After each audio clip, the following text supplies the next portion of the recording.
Welcome. This is the Reinventing the Tattoo Network. I'm Gabe Ripley. I'm here with Fawn, your hosts for this show. This is the Tattoo Weekly, and we have upcoming guest Cory Ferguson from Canada. He's awesome. He's been doing blackwork and geometric tattoos for decades, and he grew up in tattoo shops, so it's always fun to catch up with him. And I've got a ton of his work fired up here. But right now we're kind of in the testing mode to make sure that this is going out on YouTube and Facebook. I think even maybe LinkedIn. Let us know in the comments where you're beaming in from and if it's working.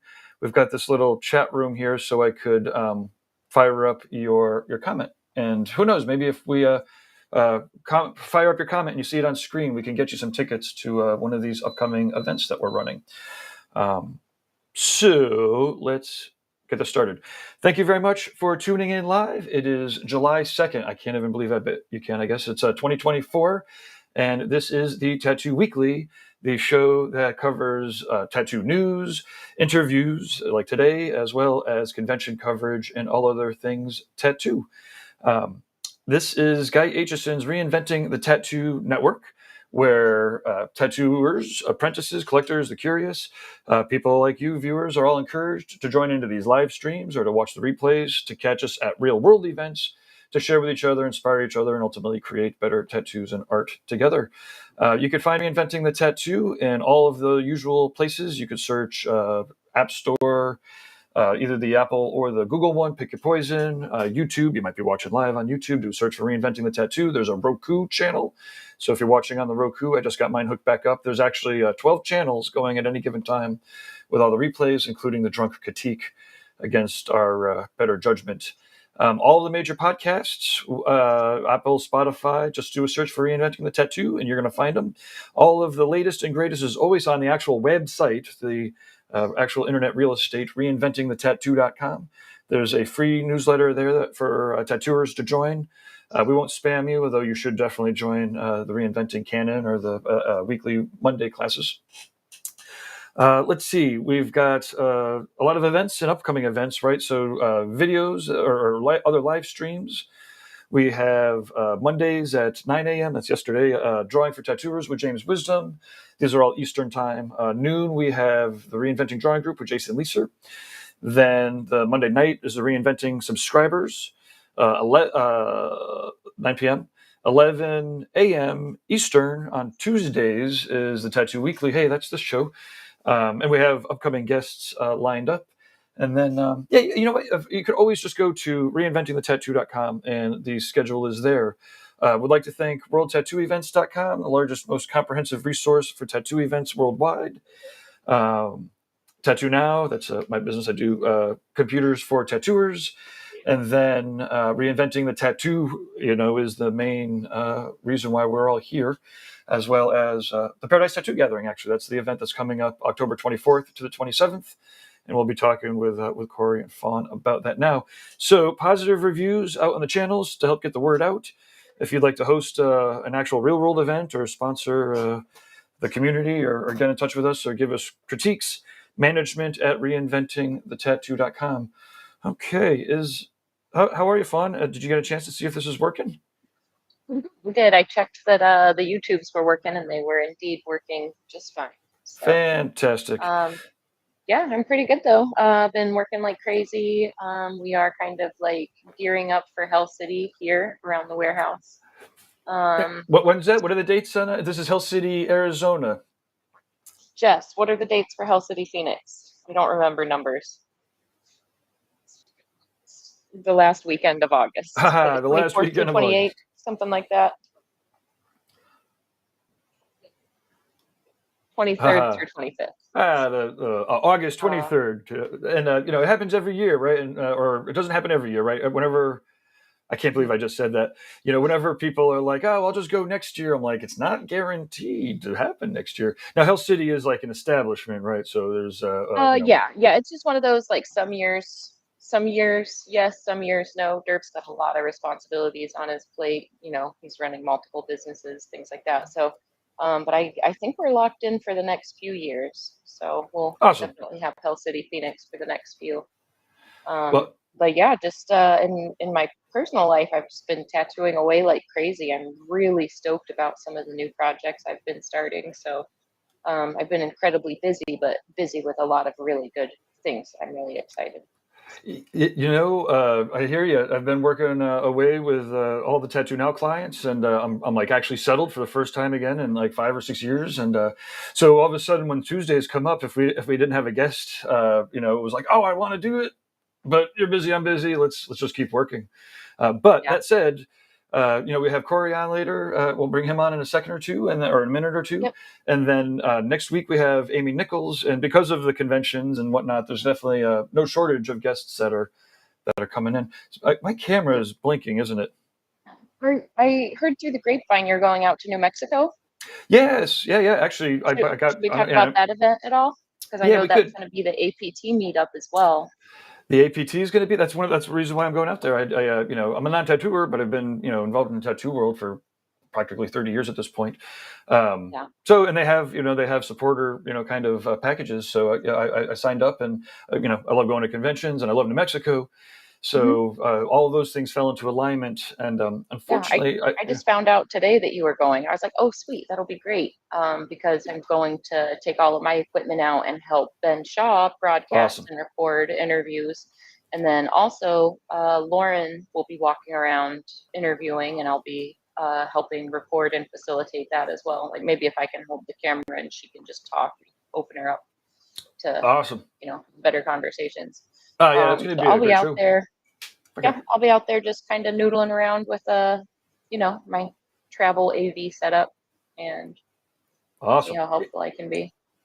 That's going to be wicked fun. And if anybody is part of the APT or wants to join, I think it's that Friday at 10 in the morning, New Mexico time. I don't know what time zone that is. Yeah, I actually, as much stuff as I do with the APT, I have not officially become a member, and I probably will with this event. I will probably like officially sign up and like pay the dues and do the thing because they're really working hard behind the scenes to do a lot of things that like everyday tattooers are like incapable of even having the connections to make happen. So they're Yeah, connected with scientists doing research studies. They're connected with like actual government FDA people, um, kind of overseeing what's happening with the regulatory stuff that's coming down the pipeline with MOCRA. So well, if you're a tattooer, this is actually something really fundamental to be a part of. And if you're a young tattooer and you're trying to figure out how to like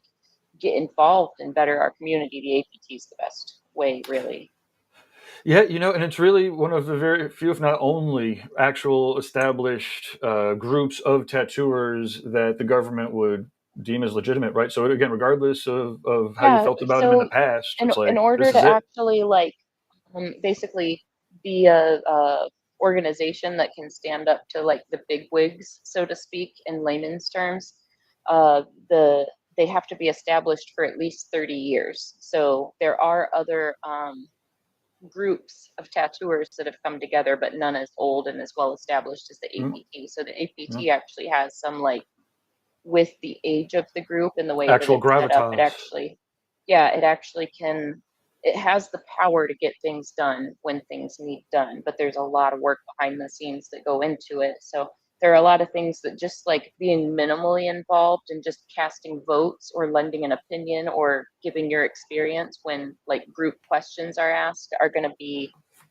so valuable over the next coming years with the way regulations are changing. So it's the perfect time to get involved, and you can be super involved or you can be like not involved at all other than just being up to date on the current events. So, but I Yeah. think the knowledge is important if for no other reason. Even if you never speak a word in any of the meetings or anything, just being knowledgeable about what's going on with our industry and our careers and our supplies. I think that's really important. So Yeah, and everyone has opinions, right? So part of it's like, well, if you have an opinion on the way things, should be or whatever, like join yeah, the this is the way APT, to put in your cast put it. in your opinion, and Mhm. and it's an organization, so it's got its politics like everything else, but like affect it positively, right? Like the only thing that actually changes it for the better is participation. And Yeah, I feel like when I was coming up in tattooing, I kind of got the vibe that a lot of people were like almost like the APT was interfering, or the APT was kind of like a police group that wanted to police tattooing, but it's actually the other way around. They want to protect tattooing, and they want to keep us self-regulated because we've been self-regulated successfully for so long. So when you think about it like that, it's more like APT is not the cops beating down the door, like, or the narc ready to snitch on the things that have been It's like wrong. It's more like the APT is the big brother trying to like pave yeah. the way for us It's like to grow as a community.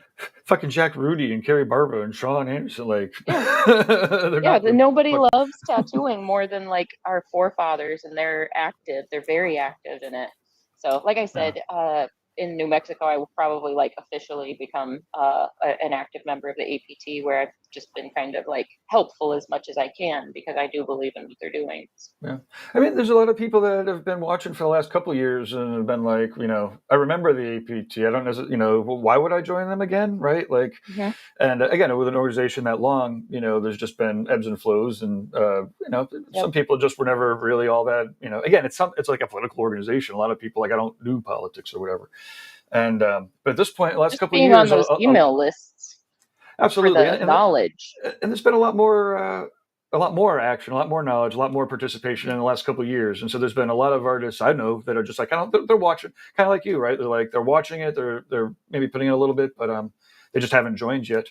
Mm-hmm. And I don't know, it's not crazy amount. It's like $150 a year or something, right? Or give or take $25 or $50. And Yeah. for any tattooer, it's definitely worth trying it out, put it in there, and see what's up. But hey, you know what? We do have Cory Ferguson is on right now, so let me click the buttons. Hello. Okay. Cory, how goes it? Is this thing working? We're doing so. a live I can test hear with you guys. everybody. Can you hear me? Loud and clear. Perfectly. Perfect. I'm beaming in from my daughter's room. This is the Awesome. quietest room in the house right now, so I get to enjoy some of her artwork on the walls. I enjoy the artwork on the walls, actually. I love Absolutely. I remember the first. I mean, we'll be talking about Paradise. I guess we could jump right in. But I remember one of the first year we had art classes for the kids. Oh, yeah. My wife and daughter had set it up, and it was amazing. So that it wasn't just like babysitting. It was like the kids were able to like go to their classes while the parents were going to their classes, and then when they all got back together again, they were all talking about their classes together. Oh, adorable. I love it. Amazing. And I mean, now flash forward, right? 15 years, 14 years, Cecilia will be taking over the the babysitting in the kids' classes and stuff for the weekend. Oh, very cool. Yeah, I'm stoked about that part of it, for sure. It's fun, the family friendly vibe is always, it's a family resort, so it kind of has to have a family friendly vibe. Absolutely, so how are you doing? It's been I don't know, maybe 6 months to a year since we've caught up. Yeah, it's been a while. I'm doing good. Nothing super crazy different on the horizon. So just doing a lot of family stuff and tattooing and stuff. And awesome. I know this is like a spot kind of a quiz, but I know that you've done a bunch of interviews with a bunch of different podcasts in the past. So short of like rehashing all the stuff that's already been talked about, can you think off the top of your head real quick while I'm asking you live? What are some of those other podcasts that you've been on that people could look up? I haven't. Most of the stuff I've done is with you guys. I haven't done loads of podcasts actually. There's been a couple more. You've been on. Well, I guess if people go to like YouTube and do a search for Cory Ferguson tattoo, you'll find a bunch of stuff. Probably. And because I know I've seen other videos and other it feels like I've listened to you on other podcasts, but like I said, I know that I was also like flashing it on you. But so give us the short story, right? So you grew up at a tattoo shop, and you kind of and then started tattooing in like a mega shop with fucking geniuses. So yeah, absolutely. I started there when I was 17, still in high school. I started actually as a needle maker. We had several shops, and there was enough shops that they could actually just pay someone to make everyone's needles so the artists could stop making their own needles. So that was my job for a bunch of years. That was my entry to the industry. But yeah, that shop was some heavy hitters. In the first round of lazy artists that didn't make their own needles? Totally. I didn't mean that. I didn't mean that. Sorry. It's all good.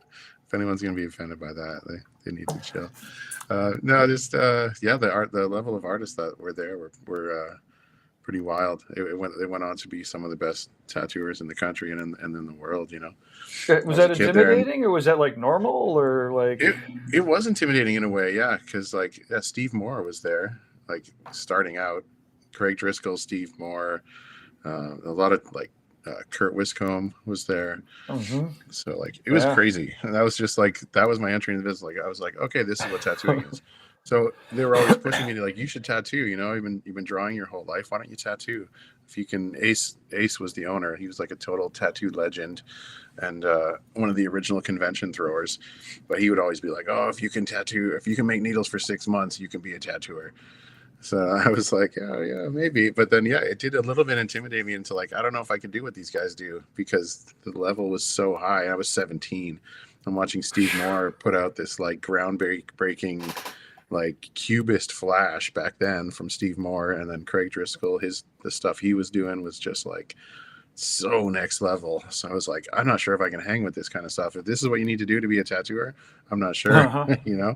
So it kind of like I don't say it put me off, because it wasn't completely my goal to be a tattooer. I was 17-year-old punk rock kid, so they were like, you can make needles in a tattoo shop for a job. So I was like, okay, cool. But yeah, it kind of did a little bit. It was a bit intimidating, but eventually I decided, I've been drawing my whole life, I should try tattooing. And just with the most humblest possible goals, of like, I could do the flash that's on the walls. I think I could hang with that stuff. I could just be that guy. That was as far as I thought I was ever going to go. And then once I started, it was just, I got the bug, and it was a totally different career trajectory than I ever expected. But yeah, it was cool to grow up there and see that kind of that level of skill and that era of the industry too. It was very much like a biker shop and stuff. So Sure. I saw that whole side of it, and now and I'm seeing this side too. So it's been Now, cool to see both eras. You got right into the Blackwork geometric style, and have been fine tuning it forever. Well, who were some of your initial influences to get into? So when you were getting dragged into tattoo, sorry, I don't mean to take over the interview, Fawn. I'm just excited. No, you're good. When you were getting dragged into the world, was geometric work and Blackwork, who were the people that got you into it, and how did you get into it? That was when I went to England. I started guesting over in England, and I started seeing Zed Lahead's work. And I was the shop that I landed a regular guest spot at was Bugs's Evil from the Needle. No shit. And this guy Thomas was working there, so Uh-huh. we became friends, and I got into it that way. I got a bunch of work by him, and I started doing it. And then at that time, when I was trying to learn everything, this was just the one style that, one of many styles that I thought I had to learn to be a tattooer. But then this was the one that grabbed me. This one really spoke to me. So I decided that was what I wanted to kind of focus on. I love the way you say it like that. Like you were searching through all the different styles, and this is the one that grabbed you. Because I feel like that's kind of how it happens. Like when we find the thing, like there's just something that clicks. Like I could, I've dabbled in all kinds of different styles myself, but like when I do a crazy bright colored sunset, it's almost like effortless, and the act of making it is like a meditative act. I don't have to I'm not forcing anything outside of the box for me. And I think when you are a tattooer and you are lucky enough to find that early in your career, man, take it and run with it. And you definitely have. Yeah, absolutely. Anytime I talk about geometric work, usually your work is one of the first that I pull up, just because you've got beautiful flat pattern work, you've got beautiful consistent stippling, your line work is always good, but then you've got these elements of like three-dimensional shapes on top of things, and things aren't just flat black and white. You're actually like making them fold and roll into one another, and it's like I love looking at your work and trying to decipher the positive and negative, and then reversing it. Well, what if this is negative and this is positive? So like if it were to exist in a space. So that's very cool. Thank you. You're very welcome. Yeah, it's a fun style to play with. I don't find that it's like always the same. It's like under the umbrella of Blackwork, there's so many different places to go. So even a couple of people ask me like, don't you get sick of doing the same thing all the time? But like, I don't feel like I do. There's so much to explore there, and then beyond exploring what's there is to take it and push it. Push the boundaries of it. So there's a lot to deal with in there. It's very fun. But yeah, it just came about organically. I didn't even search out to be a specialist. I think that's what you get nowadays. People, even before they've even picked up the machine, they've decided I'm doing traditional, or I'm going to be or whatever it is. They decide beforehand, but I don't know. It's good to just let it happen.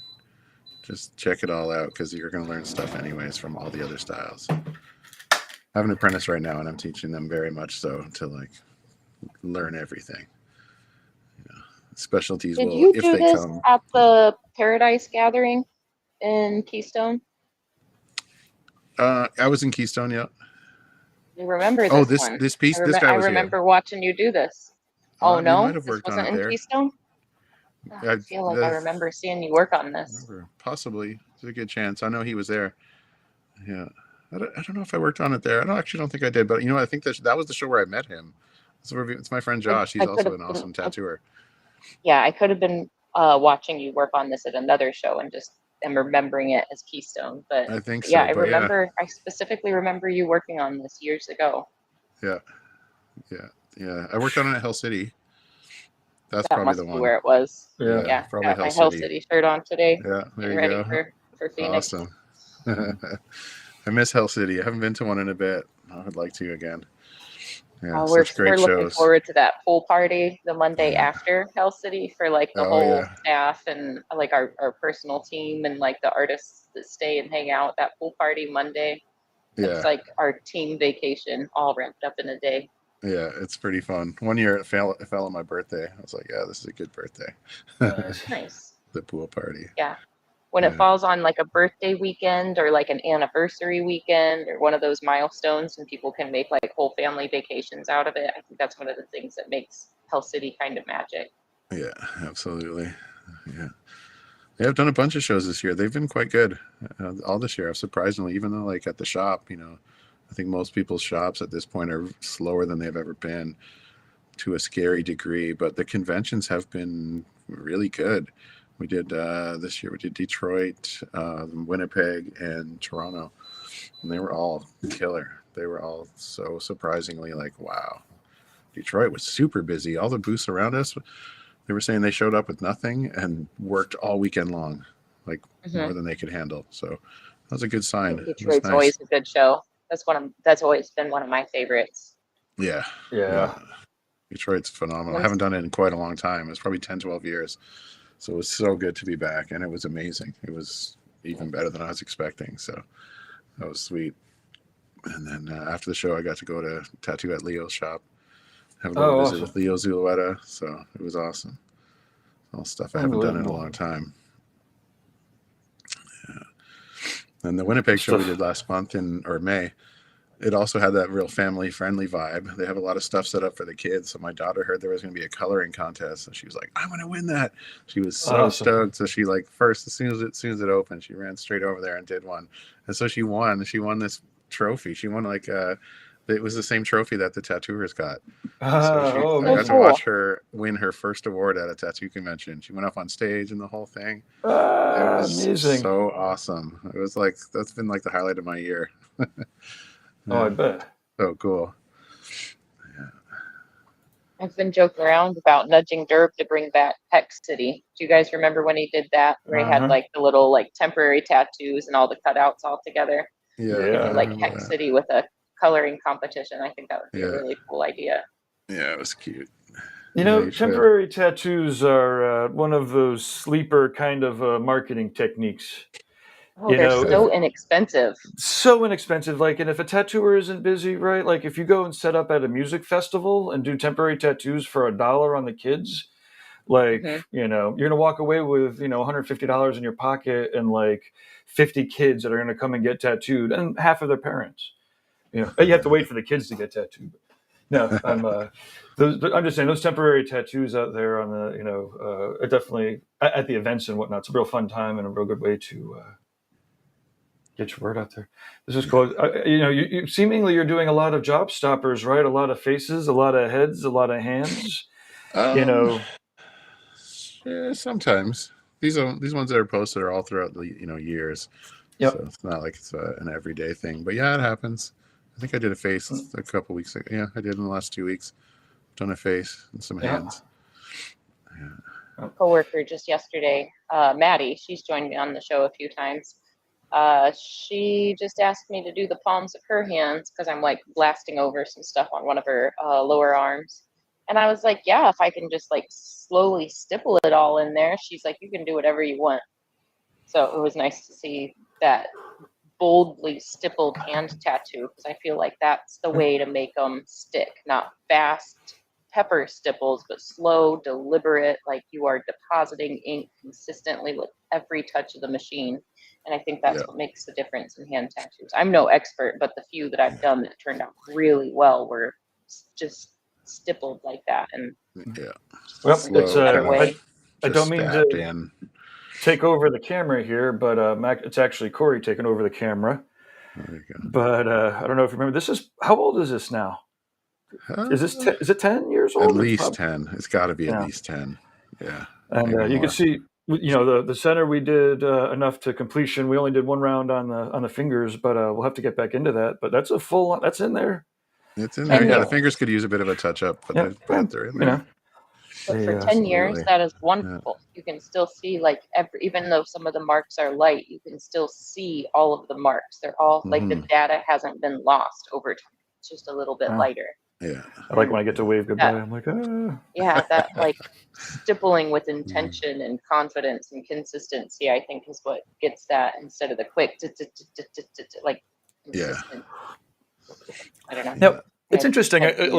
Do you notice in your wake a bunch of people going after palm tattoos, not necessarily as successfully? I don't know. I remember I remember at one point, all of a sudden I'm like, I'll see a really good, awesome palm tattooer go up, and then like a bunch of people attempt it, and like half of them are able to get it, and then the other half are, leave a little bit to be desired in the final product. Like So I guess my question would be, seeing all these successful like hand tattoos, like how tricky is it? Like, did you just start tattooing people's palms and fucking noggins and easy peasy? Or head tattoos are awesome. Generally, I find like the tattooing someone's skull or whatever, it's like the dream skin to tattoo. It's even better than like a calf. For some reason, there's no stretching involved. It's just like fantastic.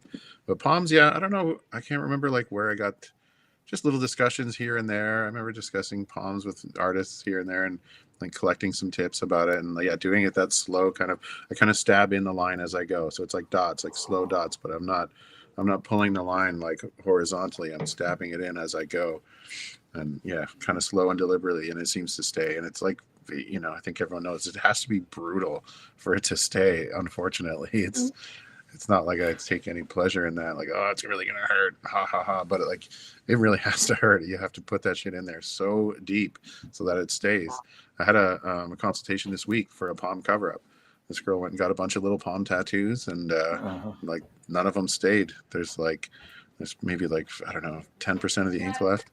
It's almost all gone. So it's I don't know. Yeah, and I think when people see stuff like Luca Ashley or whatever, I think that's his name, who does all the palms, and his palm work is unbelievable. Even I look at that stuff and I'm like, how the fuck are you getting this like to stay like that? I have no idea what he's doing, but it's next level palm stuff for sure. But then I think, yeah, like even I've done plenty of palms, and had them all stay, pretty successfully.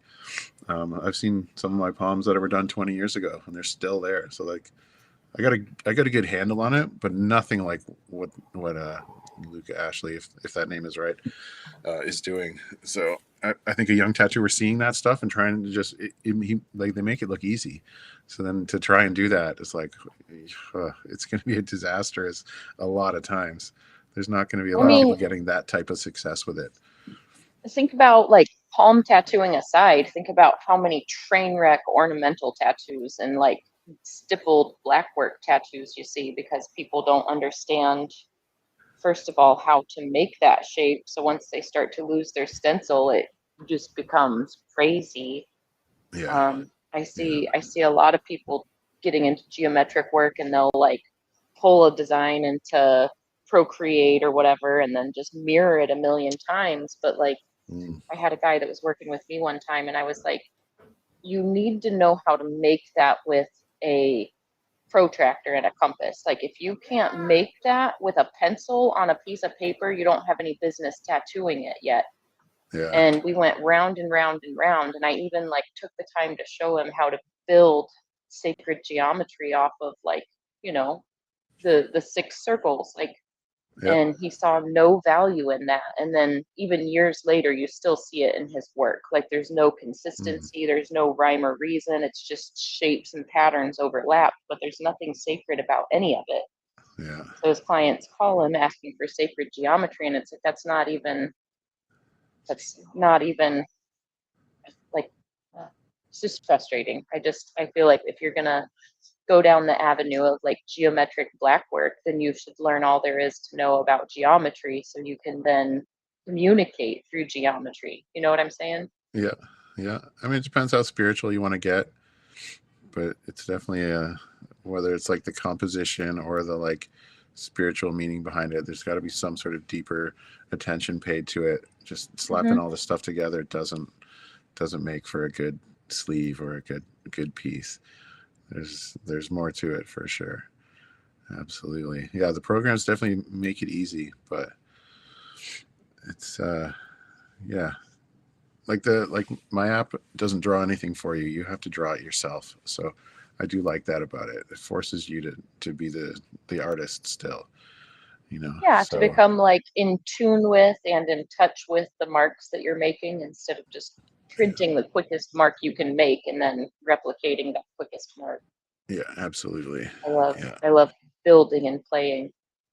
Yeah. I Do you want love to talk a pattern little bit making. about your app? Because it's Sure. wonderful. Yeah. I mean, yeah, I just love pattern making. I love it. There's something about it. I can just sit there and I do for hours and just making patterns. And I don't know. I know I can see it in, like, I can tell with Thomas Hooper as well. He's someone else who I can tell he loves making patterns. Like, he's just something about the creation of it, and and you end up amassing like tons and tons and tons of patterns in your collection or whatever, because it's just so fun to do. So yeah, to be able to create the app to do it the way I wanted to do it, and the way that I think most tattooers need to do it, it's been pretty awesome. It's been very beneficial to my work, and yeah, even having an app still, and making it and knowing the ins and outs of it, like, there's still like a trial and error. Like, sometimes you'll make a pattern on the iPad, then you put it on skin, and it's like, it's either it's not as good, or occasionally I had one this year that just wasn't going to work on this guy. I had this one guy who had really veiny forearms, and the pattern I created was not going to work on him. I stenciled it a bunch of times. It was actually at the Detroit show, and I was like just frustrating myself, and I was like, wow, I have to actually say that this one is not going to work. I'm not going to be able to make this work. We gotta go back to the drawing board and find something else. So some of them will look cooler on the iPad than they will on the skin, or some of them will look cool but be incredibly tedious to tattoo, to the point where it's not even enjoyable. So Yeah. or your line thicknesses, that's an interesting one too, that I'm still haven't mastered. But like the thickness of the line on the thing compared to what it's going to be on your stencil, that's a big bone to contend with. When you're drawing on the iPad, can't forget about that. You're just thinking stencil, Yeah, it's easy to dial in and get the detail, especially when you're working with tessellations like this that have like vanishing points. It's really easy to like over detail things to the point where, like, if I actually tattooed it like that, that's going to end up being a muddy mess in 5 years. Absolutely. And then having the wherewithal to maybe like pan out or pan in and take like a smaller section that's more crisp and more clear. Yeah, totally. So even with all the new technology and stuff, it made a lot of things easier, but it didn't make it, I wouldn't say it made it effortless. There's still a lot of effort and a lot of attention to be paid. if you're gonna One compose of the these things that pieces. I was judging recently, I was at the Indie Tattoo Expo just a few weeks ago, and I judged most of the weekend, and there were a lot of wonderful, wonderful pieces, but there were a couple of pieces in particular where, like, when I looked at them and I thought it, and I said it out loud to another tattooer later on, and it turned into like a quote for the weekend, but it was like, I bet that looked really good on the iPad, but as the tattoo, it totally missed the mark. Mm. So I think one of the things that a lot of tattooers and people making these designs need to keep in mind is, what are you designing this for? Because if I'm designing something that's intended to be printed, or it's going to go on a t-shirt, or it's going to be a vehicle graphic, that's totally different than how I would design a tattoo that's going to wear organically and age. And like, you know, anybody who's been tattooing for more than 5 years, you start to understand how the ink settles in the body over a period of time and what the limitations of that are. And I think there are people that just get so carried away in making a cool design on their iPad when they don't think through the execution. Like you and I are talking, like, that's a cool looking pattern digitally, but will that read as a tattoo on a 3-dimensional body with weird shapes?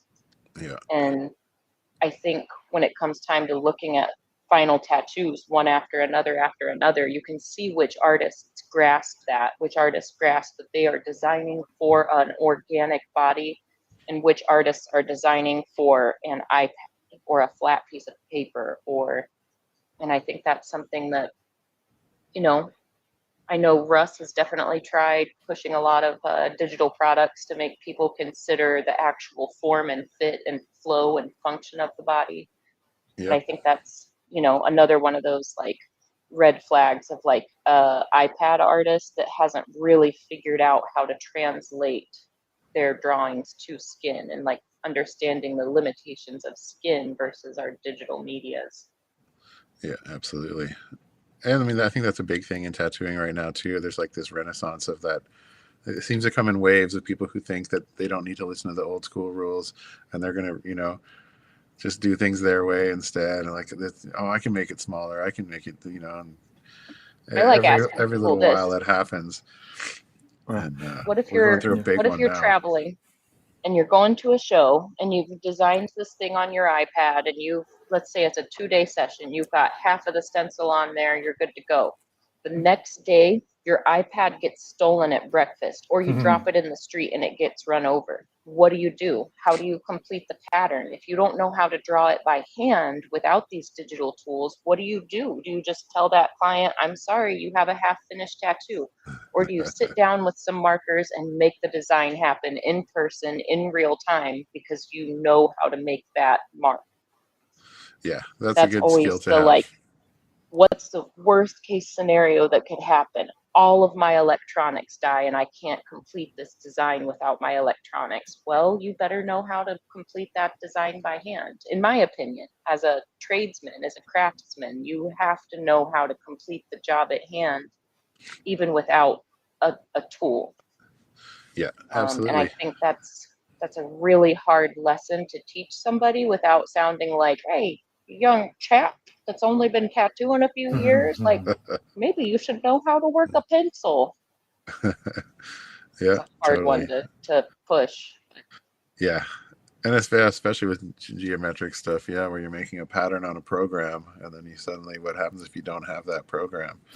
For sure. Yeah. I've had this happen to me. I've had, like, I never leave a pattern half finished. Like, if I lay a stencil on there, hell or high water, I'm not standing up until that thing is on there. So I don't have to, you know, match up a pattern or, but, I've also, yeah, like before the iPad Pro came out, I had the Wacom tablet. It's supposed to be the portable one, and that one died on me in the middle of a trip, like a tattooing trip. So yeah, I've been in that position totally. But yeah, I mean, if I have to, I can pull out the markers and grid the body, or do it on a piece of paper or whatever. Yeah, there's ways around it, and yeah, it's just, you don't want to be limited to your technology, because that's just weak. You could be anywhere and like you should be able to do a tattoo. I've been like, oh, the lights went out, the power is gone. Oh, I can't tattoo. No, I can tattoo. Now I I can got hand poke headlamps if and I have batteries. to, Have a or seat. Luckily now they have batteries, but yeah, even before then, it's like, yeah, I could do hand poking. Remember, I was like, I don't know if you guys remember the big like blackout thing in like 2003 or something, where the whole like grid of the east side of the continent went out.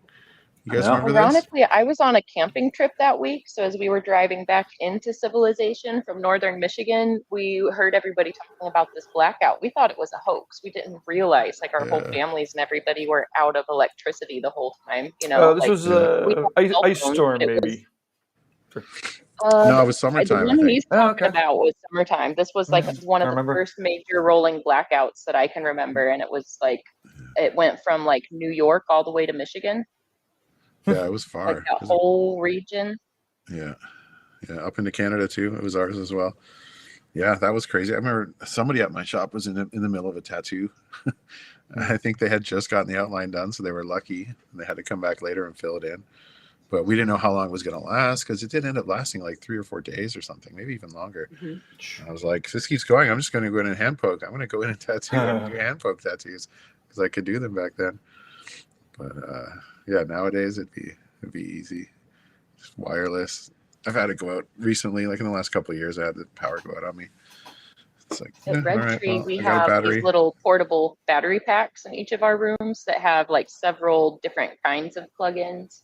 I Yeah, think they were like $90 a piece on Amazon. I'm sure there are better ones. I'm sure there are cheaper ones, but each one of us has one in our room. So between headlamps and then that, we can plug in the room lamps, we can plug in our machines, we can plug oh, everything into that. So if we ever have power go down, we're really only paused for moments, and that's awesome. we our shop is close enough to a substation that every now and then when they're doing maintenance and stuff late at night, like when me and Marty are the only two working, um, we will lose power for a little bit. Usually it's like 10 or 15 minutes. We just take a break. But if it's longer than that, it takes a moment just to plug everything in and we're right back going. And our clients are, we can plug our iPad in for entertainment for our client, plug our machines in. Like I said, our lamps. That's what we need to tattoo. And That's our awesome. backup batteries will last like 18 hours, so we can Wow. just run them and run them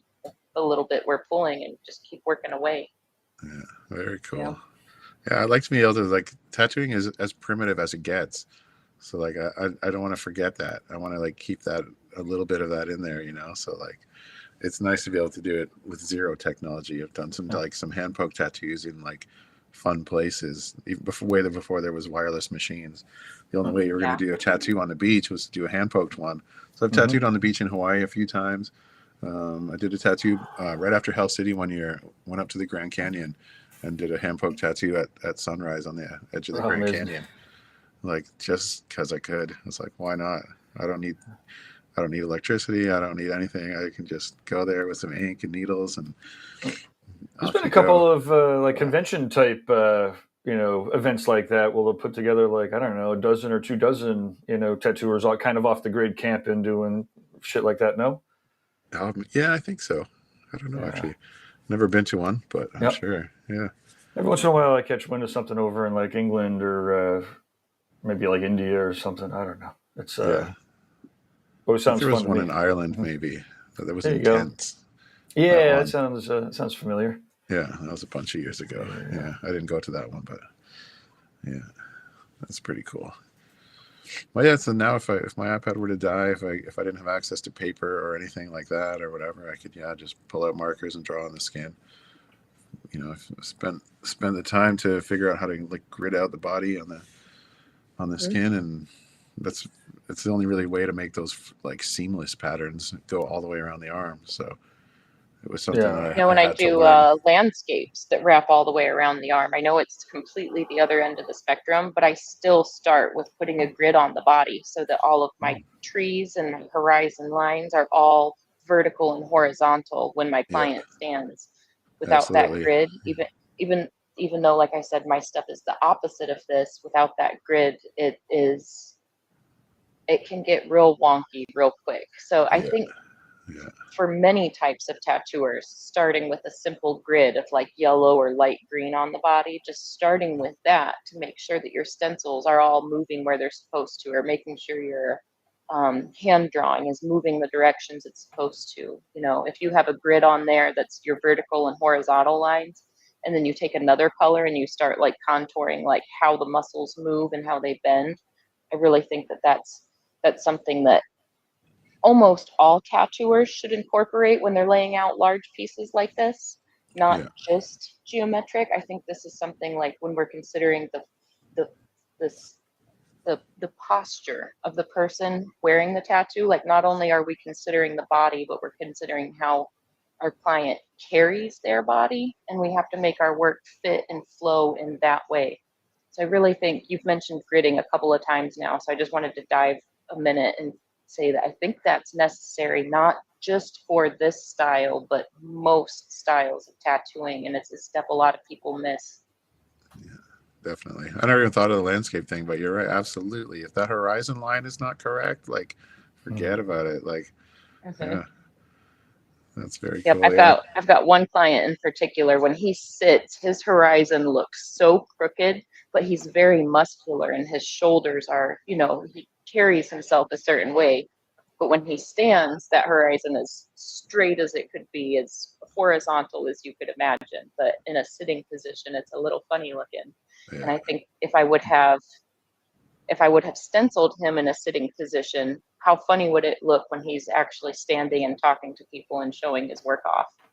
So not only grid your client and, you know, figure out all of those important vertical and horizontals, but do it while they're standing as well. Like have them stand.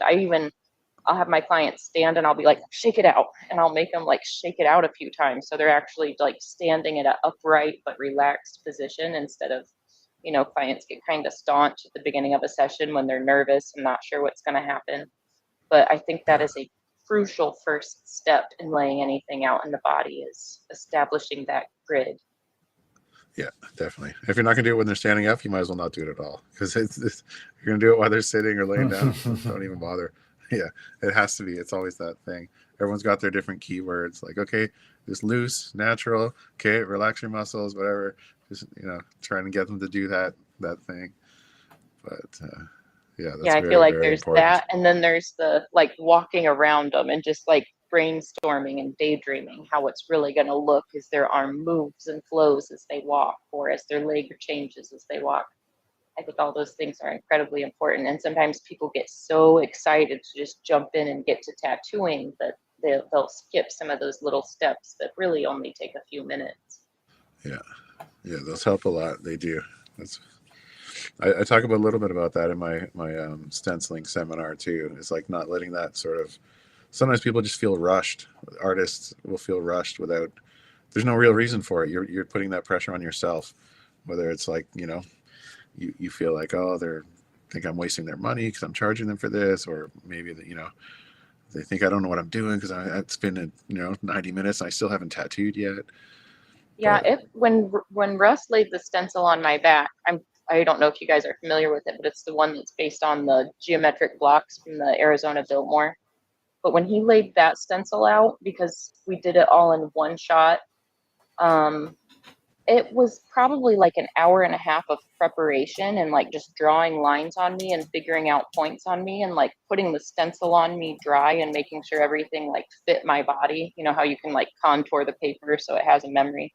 yeah, So it was like an hour and a half prep, but then he laid the stencil the first time and it was right the first time. If it would have yeah, been removing like from the shoulders to my butt cheeks of a stencil, like imagine how long that would have taken. And that's not the kind of stencil that you could use again. He would have had to made a whole new one and taped it all together all over again and all the things. yeah, So yeah, like in addition to all the time that he spent prepping the stencil ahead of time, there was an hour and a half of prepping me and my body for the stencil. yeah. Um, But it's all and I worth think it it when was you worth get that every penny.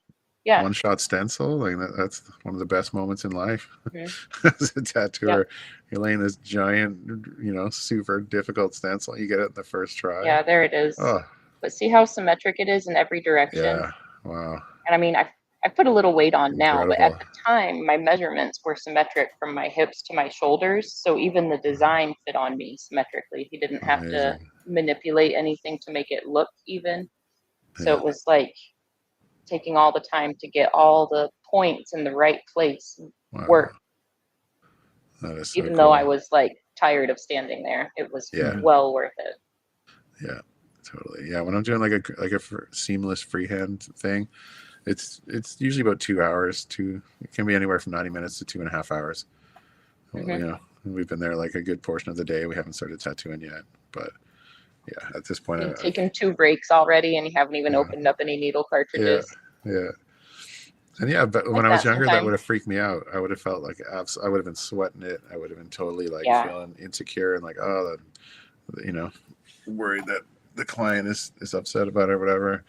But I don't know how you schedule your appointments, but when I'm doing big projects like this, and most of my work is, I only schedule 1 client a day. That way, if it takes 2 hours to put the stencil on, and then we have to spend an hour taking it off and removing it and putting another stencil in the same place or a different place, like, we have all the time in the world for that. There's not like a clock that's ticking away, especially when I'm like on the first day of a new large project.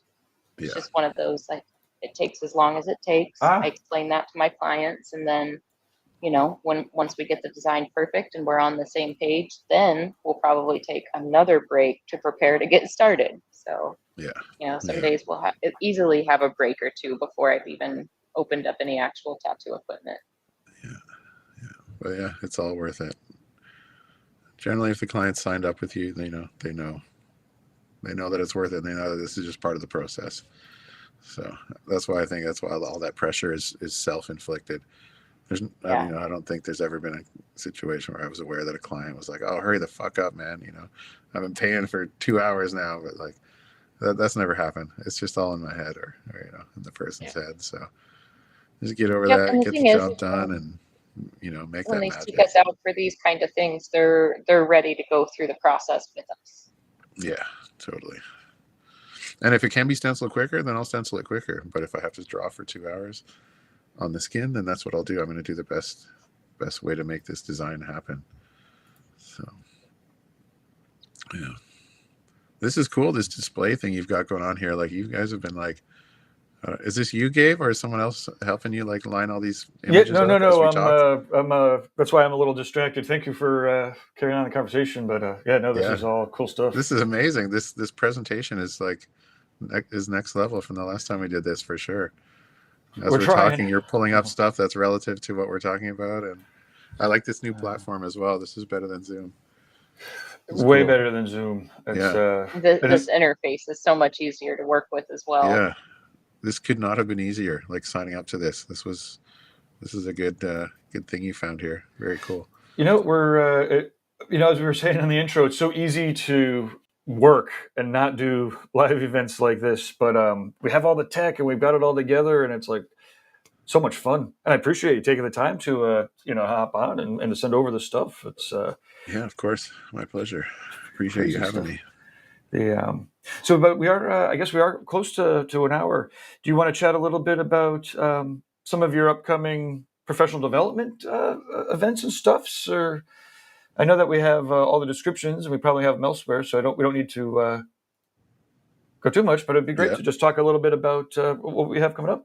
Well, what I got coming up? I mean, Geometrica is always coming up with something new. That's just a living, breathing organism. So there's always new stuff.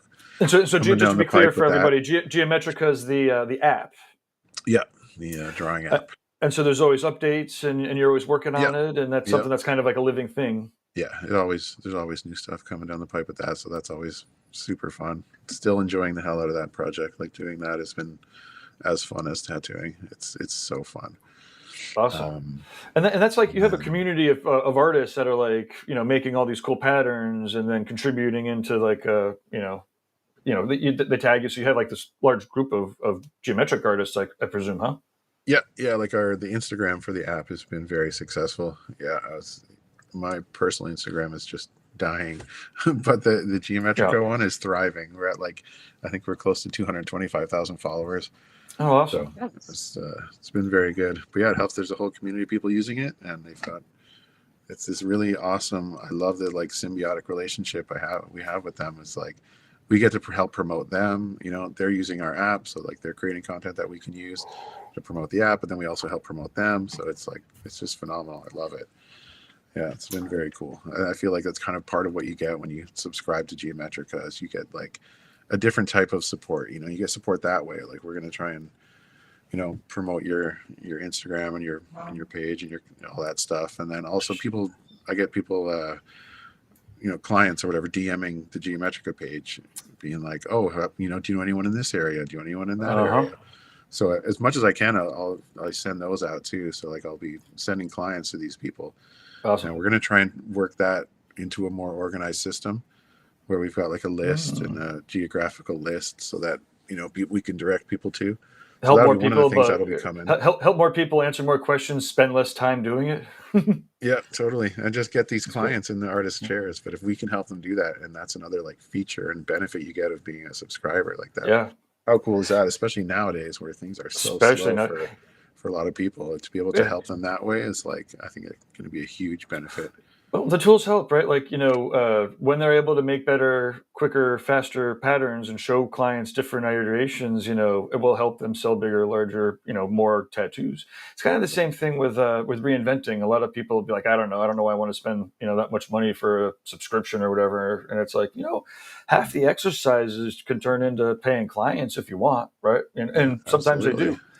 And I think one of them turned something into a tattoo of the day, you know, at one of the shows at one point. So, but like, it's like, you don't want to advertise, you know, buy our shit and, you know, like, you'll make more money. Like, that's not quite, you know, the right thing. But to your point, you know, if you're like, hey, we do actually have clients that are requesting tattoos, so we'll be, you know, when you subscribe, we'll put you on the list. That might be a good way to actually get people's info. I don't know if it's like this, but whenever we have like the app, you know, Google or Apple always kind of shields who's buying the stuff from you. They do, which is crazy. Yeah. So we don't have access to that information at all. That's why we're working on, there has to be some kind of system that we come up with to figure out like who's subscribing at the moment, who isn't, and who, you know, all that, because we don't have access to that info. Yeah, a lot of people are surprised when they hit me up with tech support questions, and they're like, "Oh, can you, you know, I unsubscribe. Can you send me my money back?" I'm like, I don't have any. I have no access to any of that stuff. Talk to Apple. That is Apple. I don't know who subscribed. I don't know who bought it last month. You know, none of that stuff. It's just. But that's for the Computer Geek podcast. I got plenty of those too. We could cry over Big Brother and fucking computer, you know, oppression. But awesome. So let's. Fawn, do you have any last questions or comments before we wrap up? Or no, I think this has been a wonderful discussion. We have Amy Nichols next week, right? Yep. From the Apprenticeship Diaries. Yeah. This has been a wonderful discussion, Cory. I would love to discuss anything with you anytime. I love looking at your work and kind of like hearing and seeing the processes behind it, because so many times these things look very easy, and it's nice to see the actual thought that goes into it, the intention that goes into it, and like the mindful way that you put these pieces together for your clients. And I think that's something that, you know, as a tattooer and as a collector, I think that's something that we need to always appreciate, is just that dedication and thoughtfulness in your works. I would love to pick your brain anytime about how you put things absolutely together and do things. So I'm always down to chat. Yeah. Okay. Is this sharing now? I've got. This is sharing your Instagram. We'll see our faces. Oh, okay. Hold on one second. I'm gonna while we're closing up, I'm gonna share. Okay, here we go. So this is Cory's Instagram. It's straight up Cory Ferguson. Then the website, share this tab instead, CoryTattoos.com. And so voila, there we go. App is Geometrica Tattoo app is the Instagram for that. Geometrica Tattoo app. Hold on, we'll get there. Geometrica Tattoo app. Boom. There you go. I love this page, by the way. It's wonderful. Awesome. Thank you. That's fun. It's fun to curate all this stuff. Yeah. Oh, I bet. This is all me that does this. So I get to go in Nice. and select all the, all the ones that I find that I like the most. And This is nuts. And so all these patterns are made using your technology. yeah, That's awesome. yeah, I love that. It's very rewarding to have Pretty people cool. making stuff with something that Bodysuits and shit. yeah, it's pretty wild. This is some big To work. make And the tool that allows others to make their art. Pretty neat. Yeah, it's so cool. Amazing. Awesome. Yeah. Well, I could be looking at this forever. But I encourage everybody to go look at all the stuffs and then, comment, like, share, subscribe, all that stuff so that we can keep doing this stuff. Find us at tattoogathering.com, reinventing the tattoo, all that